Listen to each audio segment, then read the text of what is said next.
Hello guys, कैसे हैं आप लोग। आज मेरा लास्ट डे है और मैं जा रहा हूँ अभी एयरपोर्ट, एसपीओ एयरपोर्ट, जो कि मेरा नेक्स्ट डेस्टिनेशन होने जा रहा है सर्बिया। अगर आपने मेरी पिछली वीडियो देखी हो तो उसमें मैंने पूरी डिटेल बताया है कि मेरा प्लान कैसे चेंज हो गया, सडनली मुझे सब कुछ करना पड़ेगा। तो अगर आपने नहीं देखा तो आप जाके इसकी पिछले वाली वीडियो आप देख सकते हो। उसमें मैंने सारी इन्फॉर्मेशन दी है कि मेरी प्लान की ऐसी की तैसी कैसे हो गई और मैंने अपना प्लान को मुझे चेंज कैसे करना पड़ेगा। तो मैं अभी एरो एक्सप्रेस पे हूँ, जिसका किराया मुझे लगा 400 रुपये यहाँ से एयरपोर्ट एसबीओ तक का, जो कि लगभग 45 से 50 मिनट तक लेगी। थोड़ा सा एक महीना कैसे पार हो गया मुझे पता भी नहीं चला। एयरपोर्ट अब मैं अपने हॉस्टल से पहले मैंने मेट्रो नहीं दिखाया, क्योंकि मेट्रो की आपने बहुत सारी, मैंने पूरी जो रसिया सीरीज़ है मैंने मेट्रो ही दिखाया है, बहुत मेट्रो दिखाया है। तो मैं सोचा छोड़ो, उसको शूट नहीं करते, एरो एक्सप्रेस से शूट करेंगे। तो अभी मैं हूँ एरो एक्सप्रेस में, जा रहा हूँ एयरपोर्ट। मेरी फ़्लाइट है 10 बजे, अप्रोक्स 10 बजे है, 9:50 पे है, तो अब 10 बजे मान लो। सर्बिया बहुत कॉम्प्लिकेटेड मैंने सुना हुआ है कि बहुत टफ़ होता है इमिग्रेशन रसिया से निकलने पे भी, उसके बाद सर्बिया का भी। देखते हैं कैसा एक्सपीरियंस होता है, बने रहिए, सब कुछ शेयर करूँगा। मैं खुद ही एक्साइटेड हूँ कि देखते हैं क्या क्या होता है। मैंने कल कोविड टेस्ट करवा लिया था, जैसे आपने पिछली वीडियो देखी होगी। नेगेटिव आ गया है, तो आप लोगों की कृपा से मैं ट्रैवल कर पा रहा हूँ। तो ऐसे आप लोग अपनी ब्लेसिंग्स बनाया ये रखिए।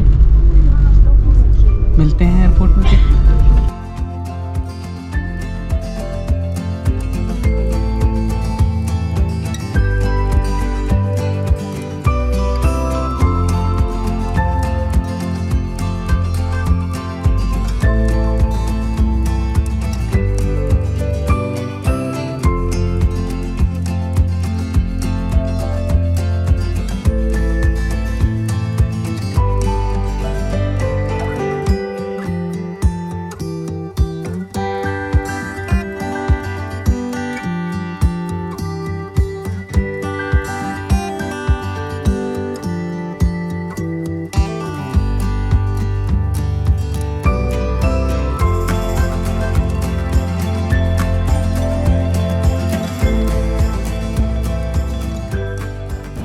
तो भाई एयरपोर्ट के अंदर आ गए हैं और हमारा टर्मिनल है डी, जो मैं उसी की तरफ जा रहा हूँ अभी, क्योंकि अभी बहुत टाइम है, लगभग 6-7 घंटे हमारे पास टाइम है।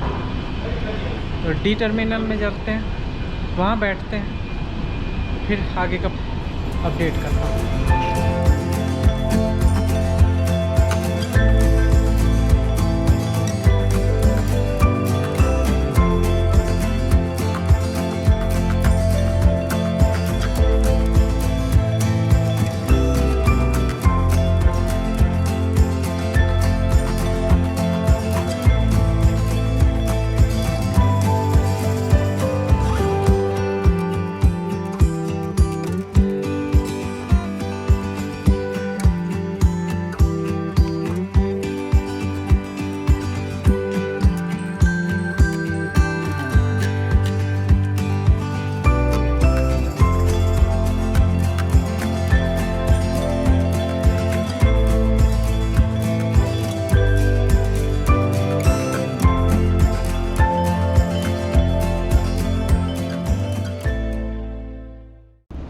तो गाइस हमने बोर्डिंग पास ले लिया है, और बोर्डिंग पास लेने में तो कोई झंझट हुआ नहीं, बट साला बैग को लेके झंझट हो गया, उसके लिए एक्स्ट्रा पे करना पड़ा।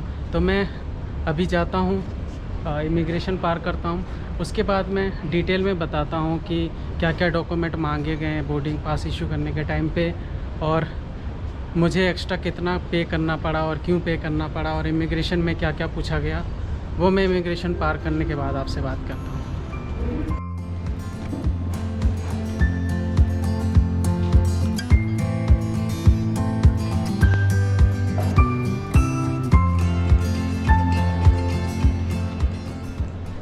तो गाइज़ मैं आ गया हूँ अंदर में, इमिग्रेशन पार करके। इमिग्रेशन भाई थोड़ा सा टफ था, जाने के टाइम पे कुछ भी नहीं था, आने के टाइम पे टफ था।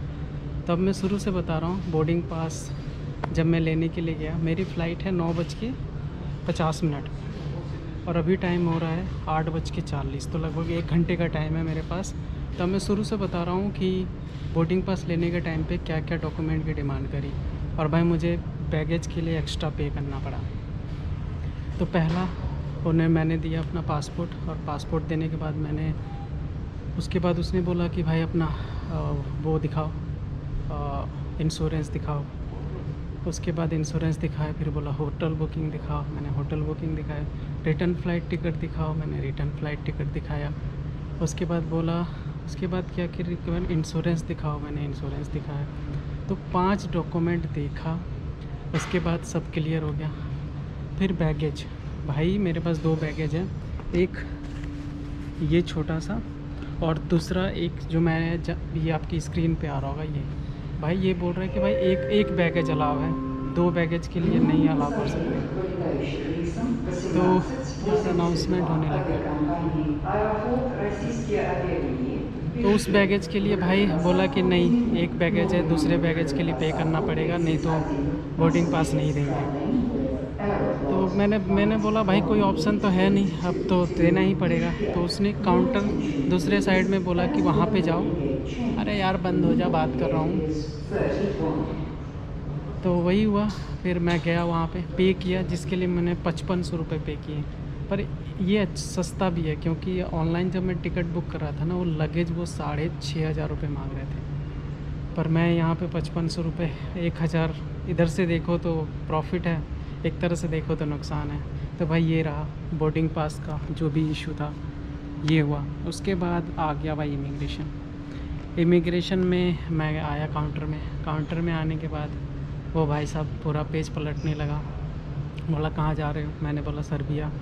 उसके बाद कहाँ जाओगे, मैंने बोला ये वो कंट्री जाऊँगा। उसके बाद कुछ देर बाद देखते देखते डॉक्यूमेंट चेक करने लगा। फिर अपना एक कलीग को बुलाया, कलीग बोला वीज़ा, सर्बिया वीज़ा। मैंने बोला भाई सर्बिया वीज़ा अलाउ नहीं। भाई बंद हो जाए यार, बात कर रहा हूँ ना। ठीक है। उसके बाद बोला रुको वेट करो, मैं फिर 2 मिनट वेट किया। उसके बाद एक ऑफिसर आया, बोला कि फॉलो मी। मैंने बोला ठीक है भाई फॉलो करता हूँ। उसके बाद मैं उसके साथ गया, वो एक रूम पे ले गया। रूम पे लेके कुछ बोला, जाते जाते बोला था डू यू स्पीक इंग्लिश। मैंने बोला या I can speak English, I can communicate with you in 24 hours. उसने बोला अच्छा। मतलब कॉन्फिडेंट देखो भाई का।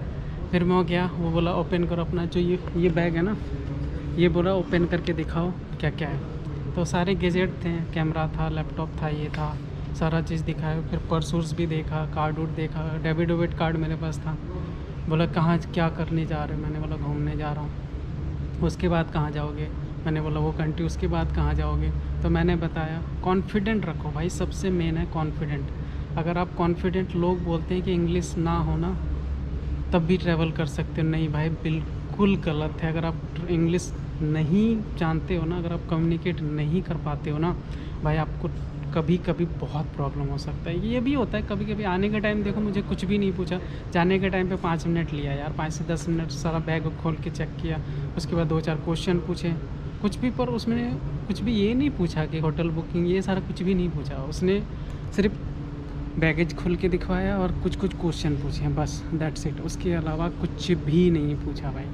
तो ये था भाई इमिग्रेशन का प्रोसेस। मेरा जो गेट नंबर है 27, मैं उसी के वहाँ पे तो नहीं, दूसरे यहाँ पे थोड़ा लाइट आ रहा था, तो मैं सोचा यहीं पे बैठ के बना लेता हूँ। तो ये था भाई पूरा अभी तक का, आज तक का मेरा जाने के डिपार्चर करने के टाइम तक का थोड़ा सा टफ, उतना नहीं, थोड़ा सा टफ। तो भाई आप इस चीज़ का ध्यान रखें। कंक्लूजन में आपको बता देता हूँ, अगर आपको सर्बिया जाना है तो अपने पास रिटर्न फ़्लाइट टिकट ज़रूर रखें, होटल बुकिंग ज़रूर रखें, ट्रैवल इंश्योरेंस ज़रूर रखें, और क्या था, और यही था। और इमिग्रेशन में भाई कॉन्फिडेंट आप रहो, कॉन्फिडेंट रहोगे सब पार हो जाएगा भाई। उसके बाद मैंने बोला भाई यूट्यूब मैं ब्लॉग बनाता हूँ, तो उसने उसमें कुछ रिस्पांस उतना गया नहीं। कॉन्फिडेंट था भाई मैं डरा ही, मैं भाई ट्रैवल करने के लिए जा रहा हूँ, मैं कौन सा वहाँ पे सेटल होने जा रहा है, मैं कौन सा डोंकी उनके करने जा रहा हूँ भाई, घूमने जा रहा हूँ, घूमूंगा फिर रिटर्न आ जाऊँगा। तो भाई ये था सारा इमिग्रेशन का प्रोसेस। तो आप थोड़ा सा कॉन्फिडेंट रहें, आप चाहे आएँ या जाएँ, किसी कंट्री को छोड़े या किसी कंट्री में आए, आप कॉन्फिडेंट रहें, आपको कभी भी कोई भी दिक्कत नहीं होगी। थोड़ा इंग्लिश मैटर करता है भाई, आप मानो ना मानो इंग्लिश मैटर करता है। अगर आप कम्युनिकेट नहीं कर पाओगे ना तो आपके लिए दिक्कत हो जाएगी। जो ऑफिसर पूछ रहा था उससे फास्ट फॉरवर्ड में आंसर दे रहा था। तो ये था सारा कुछ डिटेल। अब मैं वेट करता हूँ अपनी बोर्डिंग स्टार्ट होने का। अभी टाइम कितना हो रहा है, मैंने आपको अभी बताया ना 8:45 हो रहा है, 1 घंटे का टाइम है। अभी चिल करता हूँ, बैठता हूँ। तो ये था भाई थोड़ा सा टफ इमिग्रेशन, भाई उन सब की ड्यूटी है। अरे हाँ वो तो बताना ही भूल गया, उसके बाद सिक्योरिटी चेक आया। सिक्योरिटी चेक जूता वूता सब खुलवा दिया, घड़ी मड़ी जितने भी है ना सारा खुलवा के स्कैन करवाया। ये भाई उन सब की ड्यूटी है, ये करना बनता है। तो ये रहा ओवरऑल एक्सपीरियंस। अब देखते हैं सर्बिया का एक्सपीरियंस कैसा रहता है। वहाँ पे भी सुना है मैंने बहुत कुछ। तो टाइम अभी है टाइम, थोड़ा वेट करते हैं, बोर्ड करेंगे, फिर सर्बिया का इमिग्रेशन आपको बताऊंगा कि कैसा रहा।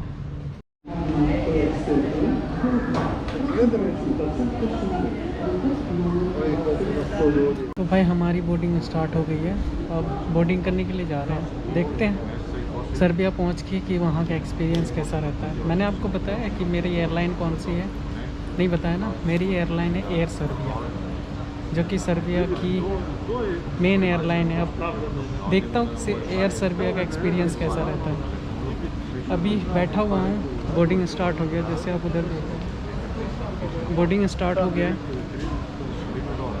तो अब वहाँ पहुँच के बताता हूँ आपको कि सर्बिया का एक्सपीरियंस कैसा रहता है।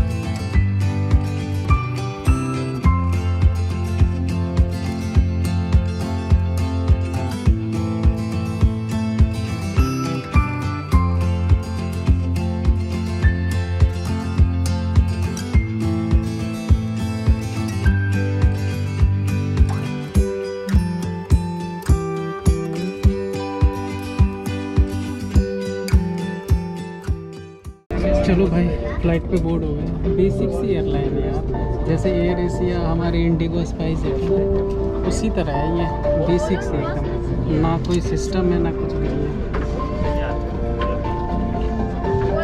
पर एक चीज़ है, मैंने मांगा नहीं पर विंडो सीट मिल गया भाई। देखो देखते हैं कि सफ़र कैसा रहता है। उतरने के बाद मैं इसका रिव्यू देता हूँ कि कैसा रहा एक्सपीरियंस।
लो भाई पहुंच गए हैं बेलग्रेड सर्बिया 2.5 घंटे बाद। अब जा रहा हूँ इमिग्रेशन के लिए, देखता हूँ इमिग्रेशन का प्रोसेस कैसा होता है। बने रहिए, आपको पता चल जाएगा कि टफ़ होता है कि नहीं होता। मैंने सुना तो बहुत है कि बहुत टफ़ होता है। अब देखते हैं, जा रहा हूँ अब, उसके बाद अपडेट करता हूँ जैसा भी होता है।